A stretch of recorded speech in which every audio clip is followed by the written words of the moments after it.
अर्जुन बोले, हे कृष्ण, आप कर्मों का स्वरूप से त्याग करने की और फिर कर्मयोग की प्रशंसा करते हैं। अतः इन दोनों साधनों में जो एक निश्चय रूप से कल्याणकारक हो उसको मेरे लिए कहिए।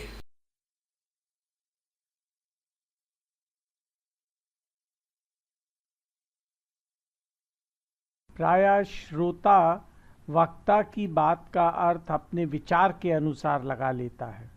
क्योंकि अर्जुन स्वजनों से युद्ध नहीं करना चाहते थे, इसलिए उन्हें प्रतीत हुआ कि श्री कृष्ण कर्मों को त्यागने की बात कह रहे कर्मों को त्यागने की बात कहकर तत्व ज्ञान को प्राप्त करने की प्रशंसा कर रहे हैं।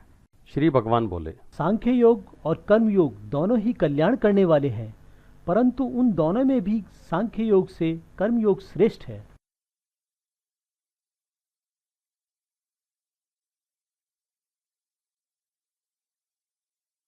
कर्तव्य कर्मों को करने की कला को कर्मयोग कहते हैं।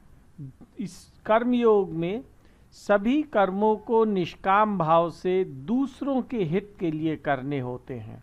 कर्मों से संबंध विच्छेद करने के लिए अपने लिए कुछ भी नहीं चाहना होता है। अपने लिए कुछ ना चाहने का अर्थ है अपने लिए कुछ भी पाने की इच्छा ना रखना। अब कर्म योग के बिना, क्योंकि सांख्य योग का सिद्ध होना कठिन है, ऐसा कृष्ण आगे फिर से कहेंगे, इसीलिए वे कर्म योग को सांख्य योग से श्रेष्ठ कहते हैं। ज्ञान योग में मुख्य बात है वैराग्य, और वैराग्य के द्वारा संसार की सत्ता का अभाव करना, अर्थात संसार की चीज़ों का त्याग करना। कर्म योग में मुख्य बात है राग द्वेष का अभाव करना। ज्ञान मार्ग में वस्तु को मायामय मानकर उसका त्याग करना कठिन है, परंतु जब वही वस्तु दूसरे के काम आती हुई दिखाई देती है तब उसका त्याग सुगम हो जाता है। अब जैसे हमारे पास कुछ कंबल हैं और उन कंबलों को माया में मानकर त्याग करना बहुत कठिन है, पर यदि वे कंबल यदि दूसरों के काम आते हुए दिखाई देते हैं तो फिर उनको किसी को दे देना उतना कठिन नहीं है, बल्कि दे देना सहज हो जाता है। हाँ, यदि जिस चीज का त्याग करना है उसमें हमारी सुख बुद्धि नहीं है तो निश्चित रूप से त्याग कठिन है, तो निश्चित रूप से त्याग आसान है। परंतु कर्म योग में सुख बुद्धि रहते हुए भी उसका त्याग हो जाता है। जैसे कि यदि किसी को अपनी थाली में से 2 रोटी निकालना है तो वो वही रोटी निकालेगा जो उसे सूखी सी या बासी सी लगेंगी, परंतु यदि उन रोटियों को उसे किसी को खाने के लिए देना है तब वो अच्छी रोटी ही उसको खाने के लिए देगा।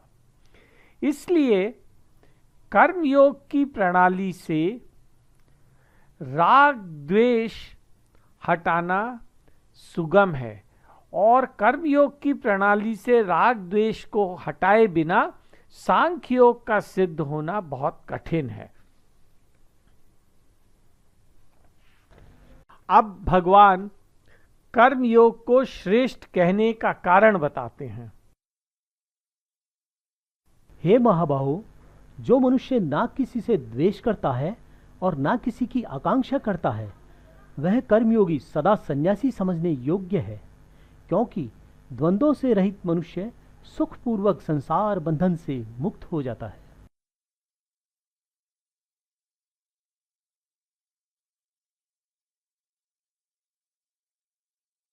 कर्मयोगी का काम सबकी सेवा करना है, सबको सुख पहुंचाना है। जिसके साथ थोड़ा सा भी द्वेष हो तो उसके साथ कर्मयोग का आचरण नहीं हो सकता। अतः जिसके साथ द्वेष हो, कर्मयोग के साधक को सर्वप्रथम उसकी सेवा करनी चाहिए। प्राणी मात्र का हित करने के लिए कर्मयोगी का बुराई का त्याग करना जितना आवश्यक है उतना भलाई करना नहीं है। भलाई करने में क्रियाओं और पदार्थों की प्रधानता रहती है और उससे अपने अंदर अभिमान आ जाता है। बुराई रहित होने में भीतर के भावों की निर्मलता पर दृष्टि रहती है। कर्ता में जितना निष्काम भाव होगा उतना ही वो कर्मयोग का आचरण कर सकेगा। जब वो सर्वथा निष्काम भाव हो जाता है तब उसका कर्मयोग सिद्ध हो जाता है। बाहर के सुख दुख में सम होना और भीतर से सुख दुख से रहित होना ही द्वंद्व रहित होना है। साधना के आरंभ में साधक के मन में कई द्वंद्व होते हैं। सत्संग स्वाध्याय से वो भगवत प्राप्ति का ध्येय तो बना लेता है, परंतु मन इंद्रियों में भोग और संग्रह में ही रुचि रहती है। इसलिए कभी कभी तो वो कृष्ण को प्राप्त करना चाहता है तो कभी भोग और संग्रह को, परंतु जब उसका भगवत प्राप्ति का ध्येय दृढ़ हो जाता है तब वो निर्द्वंद हो जाता है।